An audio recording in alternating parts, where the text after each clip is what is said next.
guest. I would like to introduce our guest of honor.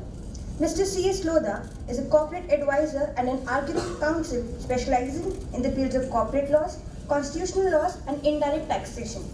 He is advisor to many leading multinational companies and large Indian business houses. Mr. Lodha is an alumni of Allahabad University and had a brilliant academic record, having topped the university merit list for all the 3 years and received 8 gold medals and Chancellor's Gold Medal. Prior to joining the bar, Sir was associated as a legal manager with DCM, a large business organization. While at DCM, he handled industrial laws, electricity laws, competition laws, fiscal laws, and compliance. He then joined Hindustan Unilever Limited, a multinational and a large business leader in FMCG space, and later headed their legal function. At HUL, he handled all India functions of indirect taxes, labor laws, MRTP, FERA, and host of other laws. He thus combines industry experience and perspectives of an in-house lawyer with legal acumen and expertise of an external lawyer. For about 45 years, Sir has been closely interacted and advised and argued cases for most of the top 500 companies in India. He has handled landmark cases relating to classification and valuation of various manufactured goods under various laws such as excise, customs, sales tax, VAT, octroi, etc. He advises numerous industry associations and has helped them formulate their response to various legislative proposals from time to time. He has assisted in finding a right balance between practical needs of the industry and broad national objectives. He is the member of various professional, social, cultural, philanthropic organizations. Sir is a regular guest speaker at symposiums, seminars organized by various professional bodies such as Institute of Chartered Accountants, Institute of Company Secretaries, Tax Law Forums, Institute of Cost Accountants, Management Institutes, universities, etc. Sir is the president of Sistad Bar Association Mumbai for over a decade and a half. Now I would request Sir to kindly address the gathering. Very good afternoon, friends. Honorable Vice Chancellor Shri Swaroop, Honorable Shri Shivendraji, Honorable Shri Gurudatji, the Registrar, distinguished faculty, Professor Yogendra Srivastav, and the judiciary of tomorrow.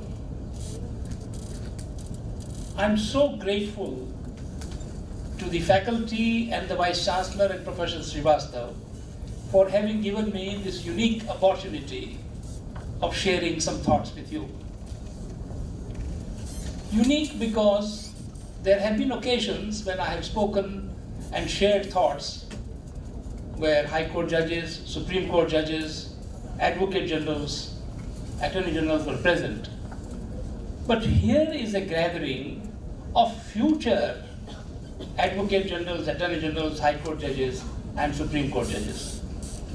You represent the creamy layer of this country's future bar tomorrow.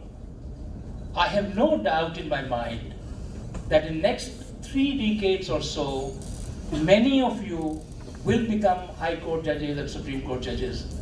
And therefore, a special thanks to you for giving me that opportunity to speak to you. When Professor Srivastav got in touch with me and suggested that I come here and share with you this inaugural evening, I rewound my mind back, and it took me back when I was your age, in the final year at Allahabad University, with similar dreams, similar aspirations, similar anxieties, and similar fear-mixed confidence. I thought for a while, at that stage, what I would have liked to hear from somebody who has walked the path a few decades ahead of me. Would I like to hear about Constitution?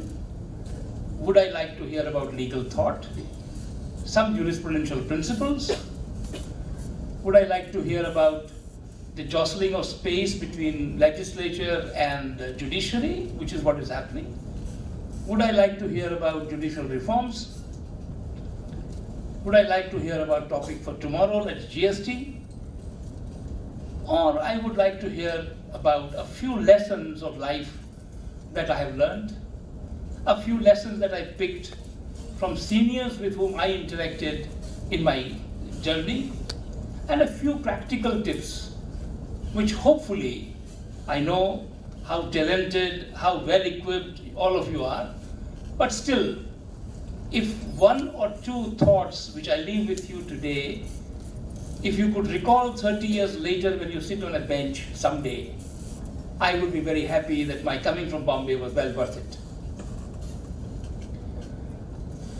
Friends, therefore I would divide my talk in 3 parts this evening.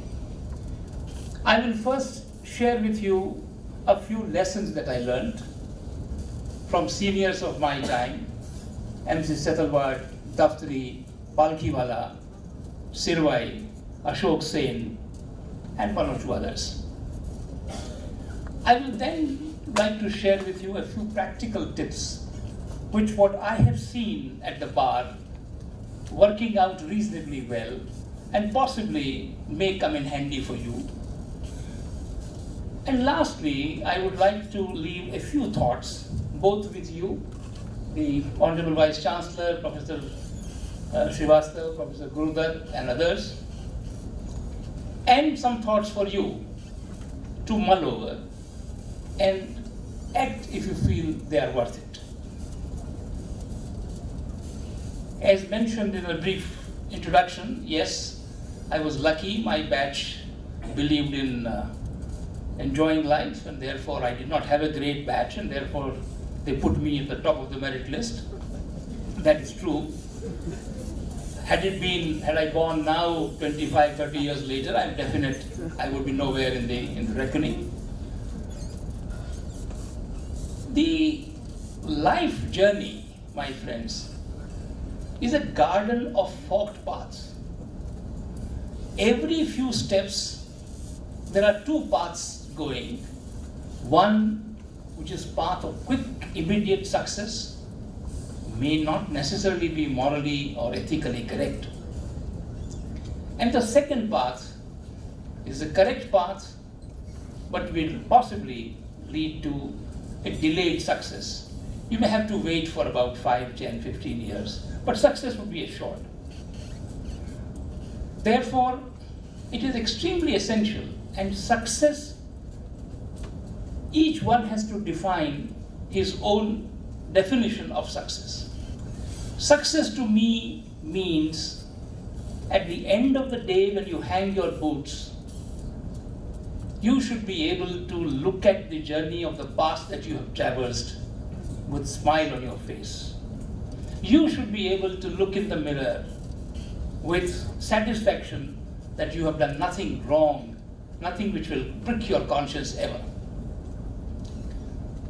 Therefore, what is of utmost importance for each one of you at this age, and when I advise this, please bear in mind that these are also reminiscent of various opportunities that I and my generation may have missed.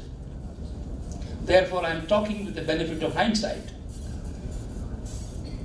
is to make a mission statement in a very simple terms. What is it that you are looking for in life? Next 20, 30, 40 years from now, where do you wish to be and what do you want to achieve? For that, make a mission statement. All of us hear a lot of words about honesty, integrity, hard work, commitment, given by our family, our surroundings, our educational institutions, our friends, our own ability to mull over things, to introspect, the books that we read. They totally put together a amalgam which we call character, which we call our core value system, something akin to the constitution that we have. Therefore, everything, whenever you are at the divergence, whenever you are at the forked path, all that you need to ask is your basic mission statement and test whether which direction you need to go. You have made the choice already, and therefore it will be very easy for you to make a choice. Second, and equally importantly, what is right and what is wrong, develop a very strong sense of what is right and what is wrong. That will enable you to stand against what is wrong and to raise the voice against something which is wrong without any fear, without any bias. This is of extreme importance because when you ultimately come to profession, you would be able to test everything on the touchstone of first principles: justice, equity, good conscience. Any law that is given to you, any proposition that is given to you, first apply the first principles, go to the provisions later, go to the case law later, go to the commentary later. Test whether it appeals to your sense of justice, equity, and good conscience or not. That is of extreme importance. Friends, in the evolution of human mind, there are 4 stages, and quite a few of us use those terms as synonyms or interchangeably. That's not so. There are 4 clear stages in evolution of human mind: information, knowledge, wisdom, sagacity. Let me spend 2 minutes with you on this. Information is what comes to you from your course, from internet, from TED Talks, from lectures which are available to you, from the latest case law which is there at your desktop, the latest provisions which are thrown at you as amended 2 hours ago. That is all information. Very vital, very important. Like Professor Swarup mentioned, so many amendments have taken place. Yes, but the good part is all of them are available to you as they were given yesterday evening. That is a great, great advantage which your generation enjoys. My generation did not have that luxury. We took days and days to figure out what the provisions are, where the provisions are, what the latest case law is. So that is the information. Let us not confuse information with knowledge. The next stage is knowledge. That is when you take this information and put this in the crucible of legal principles. Then what you learn, the technique, that is knowledge. And thereafter, whichever be the branch of law, it doesn't make a difference. It could be indirect taxation, it could be competition law, it could be fisheries law, it could be railway rates, tribunal matter, any matter. That is all a matter of information. What you need to have is the technique, and you must have the knowledge. Now there are various sources of acquiring that knowledge. So you have the courtroom, for example. Most of you, after you pass out, you'll have a tremendous opportunity of sitting and watching certain judges in action. While it is true that our system of law education did not have the same kind of system that medical education has in terms of clinical legal education, but nevertheless, the kind of open system of operating, the operation theatres are all open, surgeries are performed in public. Please don't miss the opportunity of watching the lawyers in action, the judges in action. Please locate judges, and different high courts and different courts in the country have judges who are excellent, either in CPC or in CRPC or in Evidence Act. And the kind of learning which you can have with them is an invaluable learning which you will have. That is the acquisition of knowledge. Most people possibly stop at this level. Some travel to the next stage, which is wisdom. Wisdom comes a little stage where you add maturity, you add your ability to make societal and environmental impact of the decision. You also apply international experience, and you also consider the history, the legal history that is undergone. When you combine all this, and then you are able to decide, that would be an act of wisdom. It is a cultivated art, and it needs to be cultivated slowly. Let me give an example. Against the Bombay attacks, should the country have retaliated and gone and attacked Pakistan? Whether you could go, there is a lot of information available. Knowledge is also available as to where the fellows are located and whether we can go and strike them. But whether as a nation we should do it or not, and what are the repercussions? What are the societal impact of that? What are the environmental, and when I say environmental in a larger sense, how different sections will be affected in different manner? That is an environmental impact. That needs to be taken into account. And when you get that faculty, you're talking of wisdom. And the next stage is stage of sagacity. That stage, my friends, is a stage of rare blessing. You need to have a saintly detachment in addition to information, knowledge, and wisdom. You also need a lot of intellectual humility to be able to have that quality. Let me give you one or two illustrations, and you may relate it to the current happenings, both in the court, some of the courts. I don't have to mention to you, all of you are very well aware. Justice Venkatacharya, one of our most celebrated Chief Justices and very respected, he was sitting in the court listening to arguments by one of the counsels. During the course of the hearing, the counsel raised his voice. Justice Venkatacharya responded. The counsel got angry. He also got angry. No sooner he uttered one word of anger, he closed the file, took a deep breath, and said, "Counsel, not today." 2 weeks later, "I'm now not in a fit state to," he did not say this, but not today, 2 weeks later. That is an act of sagacity. That today is not the day when I do this. Let me give you another illustration.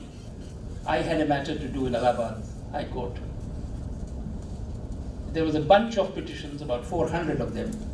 200 got listed, got decided by the division bench, they got separated. When the judgment was given, the remaining 200, where one of my clients was also involved, they said, "The judgment has come, what do we do now?" To which we pointed out that, look, this was the track which we did not have to take, we discussed it. And these were the two judgments of the Supreme Court which needed to be cited. How come they have not been cited? So they went and told the counsels who were arguing. Another 50 got listed, they argued and cited those. The same division bench, again, passed the order rejecting them. The third batch got listed, and they wanted that I should go. I said, "We are wasting time. The court will clearly say that we have taken this matter already. Please go to Supreme Court if you are aggrieved." I pointed out to the bench that there are two judgments passed by you only 3 weeks ago, but I need only 5 minutes to point out that two of the aspects which ought to have been considered have not been considered. To the credit of the bench, nothing to do with my advocacy, they heard the matter and heard the matter for a day and a half and referred the matter to the full bench. That is an example of sagacity, where you open-mindedly consider that, yes, there was some error that we made and possibly it needs to be corrected. We can't correct it now, let it go before the full bench. Let me give you a third example. Justice Bhagwati, another celebrated Chief Justice, he was sitting in the Supreme Court our post-manufacturing expenses matter was going on. Some of you may be familiar with excise and PME case, know about it. Palkhiwala was on his legs, he was arguing. All seniors were present in the court. Mr. Parasaran was the Attorney General, he was opposing Palkhiwala. The courtroom was full of senior lawyers, clients, everybody. As it happens in Supreme Court when some matter is going on, 4 or 5 miscellaneous matters are put just ahead of them, which are urgent in nature and they must be disposed of. There was a matter of one retired government servant. He was arguing his own case, appearing in person. He must be about 75. And after 5 minutes or so, they said, no, we have seen it. There is hardly anything in it. He tried to persist. They said, no, we have had a look at it. Please keep it aside. We don't see any merit in it. The old man had absolutely choked voice. He said, my misfortune that this matter has been listed today when so many seniors are waiting. My only request is please adjourn by 2 weeks and hear me. It's a question of life and death for me. Justice Bhagwati took a deep breath. He said, no, we'll hear it today. Matter went on for 45 minutes. All seniors in the court waiting, everybody fretting and fuming. He heard, he totally summarized the case after about 30 minutes to him that this is what you wish to argue. He said, yes, sir, this is exactly what I wish to argue. Discussed with Justice Sain, who was sitting next to him, and allowed the petition. And in open court told him that my judicial conscience would have pricked me till the end. We are not allowing it because of your choked voice. We are not allowing you because of your saying that it's a matter of life and death. You deserve the relief. And I would not have been able to forgive myself if we would have dismissed it and later I learned about this. That is called sagacity. So this is what you need to develop over a period of time.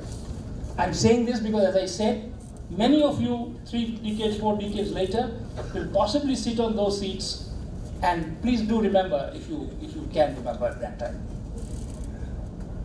Let me talk to you a bit about 4, 5, 6 principle. What I mean by it. 4 is the 4 stages that I talked about, namely information, knowledge, wisdom, and sagacity. Imagine the 4 reservoirs on the left. And there are 5 gates through which each case has to pass. All of you who are in the arguing work will go through 5 stages. And each of these 5 stages has 6 principles to keep in mind, broadly. Therefore, for keeping a mental peg, I am calling it a 4, 5, 6 principle. The 5 stages are: A, when you get the brief. Like in this case, you got the topic, GST constitutionality. All right, that is the brief. So most of you, once you come out of the law college, go out to the moot court and come to the real court, will get your first brief. The next stage would be when you will hold a conference with your client. The 3rd stage would be when you will draft the brief, draft the petition, make the case. 4th will be when you sit and prepare to make your oral submissions. And 5th is when you are in court making the oral submissions. So these are the 5 gates or stages through which you will pass. And these are the 4. So each will keep on cross-referencing you. Your knowledge will come here, your wisdom will come there, your information will keep getting added. So there's a constant cross-currents of this happening. At each stage, there are 6 principles to be kept in mind, my friends. For example, first, when you get the brief, what you need to do: A, collect and collate all your facts. B, look for missing links or missing facts which have not been conveyed to you by client, either because he is not aware, or because he thought it was irrelevant, or because he does not want to share with you. These are the 3 possibilities. Try and look at it. But most importantly, that is the stage when you please survey the entire case law on the subject, which quite a few of the colleagues and lawyers will not do at that stage. please survey the case law and pull out the one that fits your case best. Note down the facts of that case, compare with the facts of your case, and then cross-match it.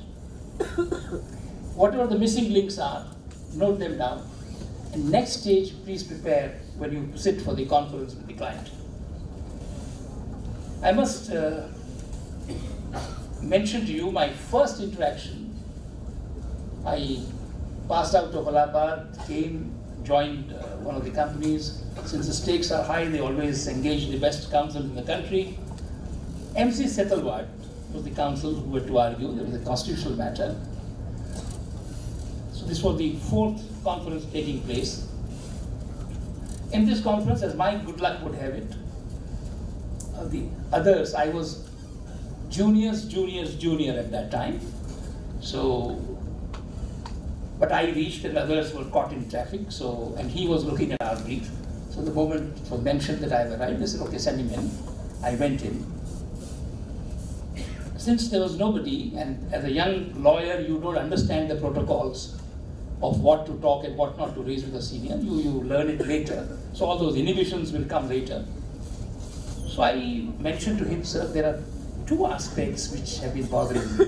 And I was just fresh from college, from Allahabad, had all kinds of ideas. So he said, wait. He turned his lamp, pulled out his constitution book and said, yeah, please restate the submission. So I restated the proposition. He looked at the article, kept it down. Then I again repeated, he said, wait. Again he opened the book. This he did 3-4 times. So I asked him, sir, these provisions you must have referred 50,000 times. These are all embedded in your memory.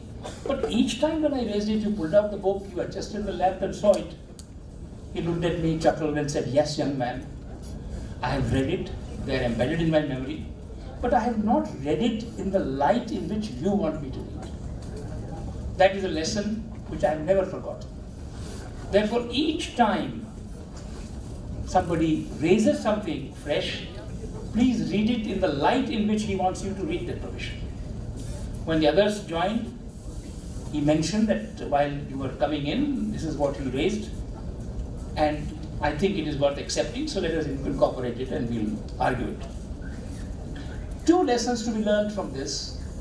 One, that please don't ignore the source from which the information is coming.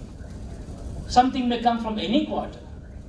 Therefore, in my meetings with various companies, while chairman is there, CFO is there, but if the junior person who is handling the issue, if he is sitting outside, I will invariably call him inside, because he is the one who is aware of the matter, and in terms of facts, he will give you possibly one of the best facts. So don't stand on hierarchy, on protocol. Call the person who can give you the best possible information. So that is the lesson which I learned from him, and that is the lesson you may like to keep in mind. The second is, in the conference, be a devil's advocate. If you were to argue the brief for the other side, what would you argue? I remember we briefed C.K. Daftari in one of the matters. We went to Jodhpur. He celebrated his 82nd birthday with us there in 73. And old man was very fond of his pipe. So throughout the conference, there were about 14 people sitting in the room, 4 lawyers, 2 youngsters like me, 4 or 5 senior guys of the company. He kept on fiddling with his pipe throughout the half an hour, 45 minutes, and kept on listening. We were not sure whether he was listening or not listening. We were also not sure whether he had read the brief in advance or not. Hopefully he would have, because we made him travel all the way from Delhi to Jodhpur. At the end of half an hour or 45 minutes, he paused and said, gentlemen, if I was to argue for the other side, I think these 4 questions I would raise. And believe me, almost all of them present in the room were completely shattered. Something which had not occurred to them or of which they had no answer. The senior people from the company virtually lost their nerve. So it was about 7:30. He said, "Shall we have a drink?" All of them said, "What drink at this hour? We are in the serious trouble." So he had a small drink, and then he said, "This is how I would answer each of those." So when you have a conference, ask as many tough and detailed questions as you wish to. If you're doing a technical matter, for example, matters of classification, where you may have to explain the manufacturing process, where you may have to explain the chemical reactions, where you may have to, and it could be varied from tires to hair oil to shampoo to anything. You have to know as much as possible where you don't need to take the technical man with you in the hearing. Of course, you should keep him, but you should ask as many questions as you can so that you are the master. And then all those complicated things, you need to make it as simple as possible for conveying it to the judge. Once you are able to do that, I think then the meaning of the conference is really of use. If there are any details which are lacking, which you need at a later date, please do butter them in. The third stage is your drafting. All you need is brevity, clarity, simplicity, an elegant prose, and everything must flow like a river. That is of extreme importance. I will just give you an example of Nani Palkiwala. Each of his submissions were almost structured in his mind beforehand. He would of course argue extempore, but everything was structured in his mind. The entire thing flowed like a beautiful story, being articulated with lovely language, and it flowed like a river where there was absolutely no stone in between. Therefore, what is of extreme importance for all of you friends, all of us at the end of the day are merchants of words. हम सब शब्दों के सौदागर हैं, शब्द बेचते हैं. Please therefore develop a lasting love affair with words. Please master the language as much as you can. Every word has a music, every word has a meaning, every word has a context. Please use it with discretion and use it in a manner where it conveys your thoughts in the most clear manner as possible. Once you have that and once you have mastered your facts fully, then there is no stopping you anywhere. There is no need to raise your voice. There is no need to shout. There is no need to thump the desk. All that is needed when you either don't have the substance or language is eluding you. If you have both, there is absolutely no need to do either of them. Our TV debates are a great education. All of you must watch TV debates. It teaches you what not to do in the court. I repeat, it teaches you what not to do in the court. So please see those debates and ensure that you do none of it. No court likes shouting. No, they all like illumination. They want light. They don't want sound. And that is of extreme importance. That you must do. Apart from words, there are two more things which I must mention. Malcolm Gladwell, in his book, which is a bestseller, Outliers, he studied the life of hundreds of people who succeeded in life, be it music, dance, academics, IT, cricket, tennis, badminton, everything. And he propounded a theory that for achieving expertise and experience, and proficiency, you need to put in 10,000 hours of work. So 10,000 hour work is the Malcolm Gladwell theory in Outliers, very well known, celebrated all over. Now just imagine, if any of you or all of you were to argue for 2 hours a day in a court, for 220 hours that the courts work in a year, you will make it 440 hours in a year. Add 60 hours when you are busy in a marathon hearing. And I must tell you, this is the tallest ever possible. Mr. Shvendu will certify that I don't think lawyers will argue for 2 hours every day for 220 days in a year. It will never happen. So you will clock in 500 hours in a year. Ladies and gentlemen, you will need 20 years to clock in that 10,000 hours. And for law, may I amend, it should be 15,000 hours and not 10,000 hours.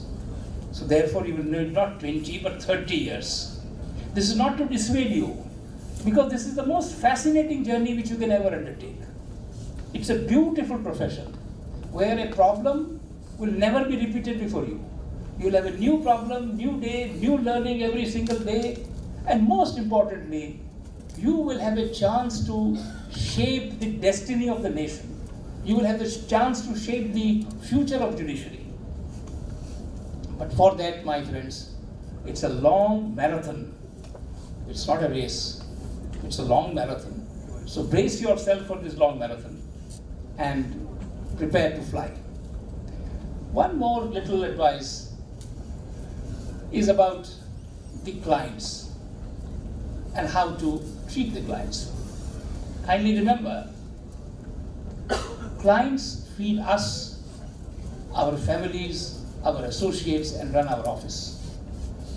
There are only 2 professions in the world, medicine and law, where the Annadata is standing with folded hands, with great respect, almost bordering on reverence. Please never ever take him for a ride. Once your fee is agreed, please handle it as if it is your own matter. These are going to be the living ambassadors traveling all over who will talk about you. Once you have integrity, once you have commitment, once you have passionate hard work, there is no way you can not succeed. All you need is to blend these qualities to be able to have it.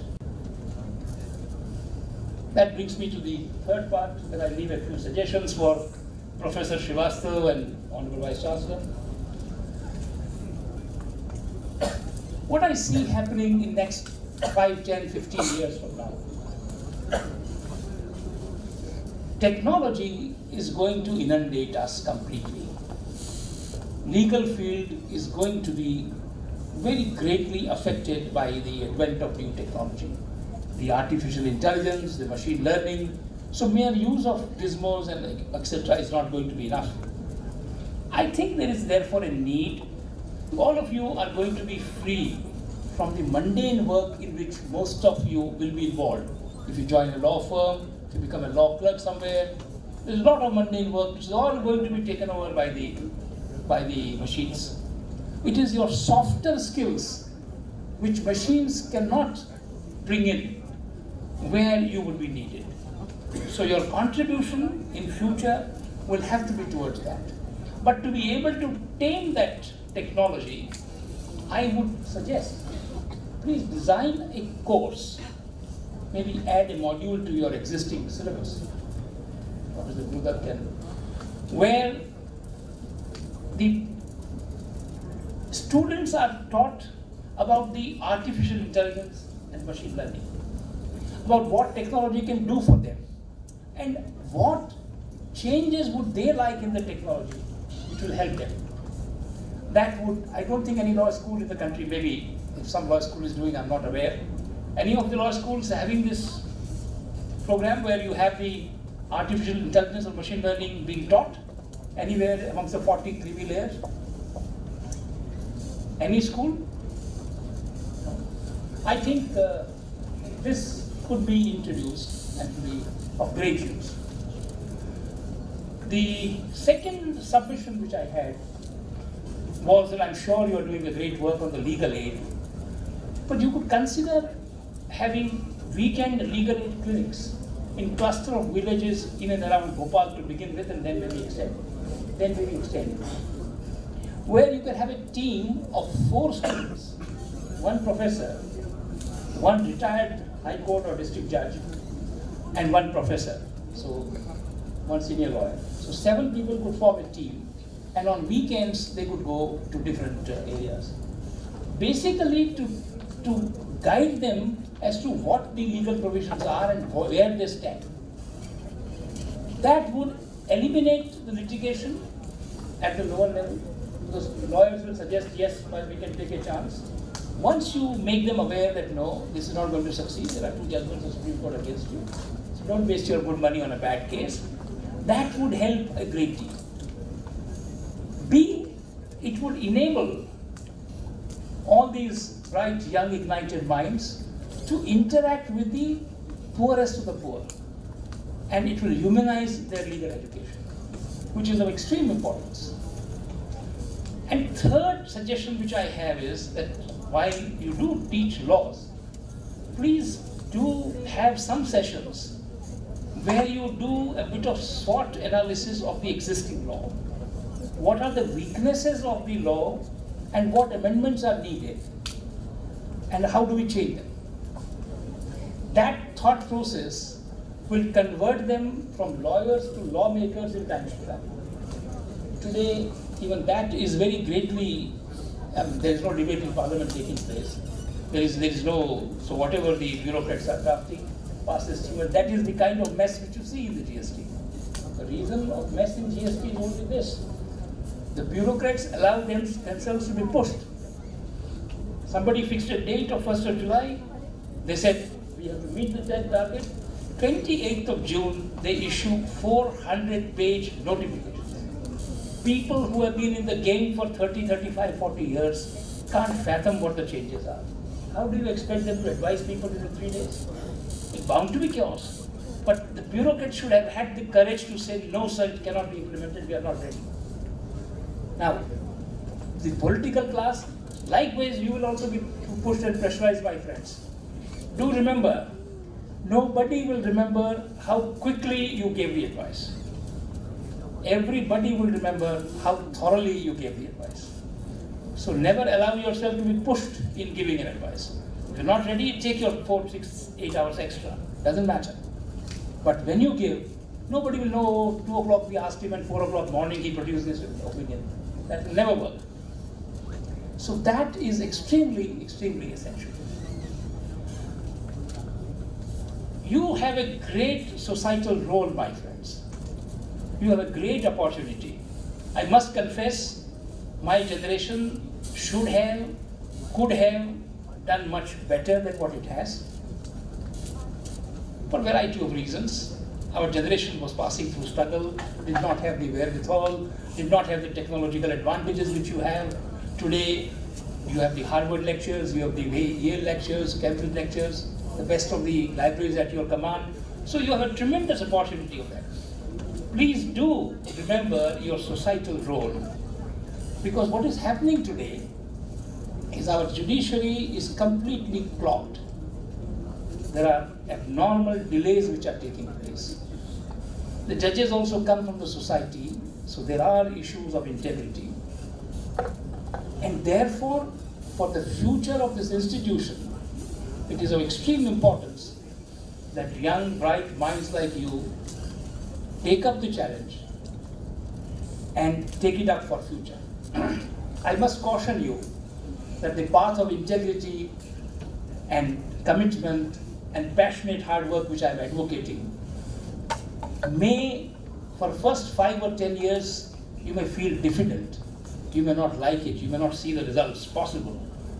But mark my words, 20 years later, each one of you following this would surely succeed and would get enormous amount of respect from the clients and from the society, which I think is the ultimate aim of life.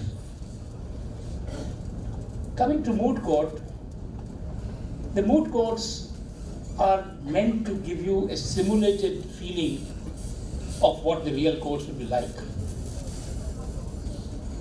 Tomorrow and day after, all of you will be assembled and attired in the lawyer's dress. You will all face the judges who are most knowledgeable, who will ask you penetrating questions. Please remember that the entire system in the courts have changed completely. Gone are the days when you go with your 10 points and shoot and reel off. Now there is a constant dialogue. Judges will come prepared for a final hearing. They are with you on 4 points. They have some doubts on 2 points. And they will cross-examine you or question you on that. Don't feel rattled. Don't ignore a question. Each question, please handle with respect and answer to the point. Even if there is a judgment against you, please admit that it is against you and answer in the best possible manner that you have. What you have to show in the long run is your credibility. Your biggest asset as a lawyer is your credibility in the court. Your biggest asset in the long run is going to be your erudite and facts mastered presentation in the court. Once you have this, the judges will always remember you, respect you. And that will, because please understand, judges have enormous amount of pressure. They rely a great deal on the lawyers. A lawyer taking them for a ride may succeed on day 1 or day 2. The moment it is found out, his credibility is gone forever. So it is of utmost importance to build that long-term credibility that you have. Tomorrow, all of you will look alike, so will be day after. As they say in Sanskrit, Kakah Krishna, Pikah Krishna, Ko Bhed Pika Kakayo. The crow is black, the koel is black. Both look alike. What is the difference between the two? Kakah Krishna, Pikah Krishna, Ko Bhed Pika Kakayo. Vasante Samupayate. Kakah, Kakah, Pikah, Pikah.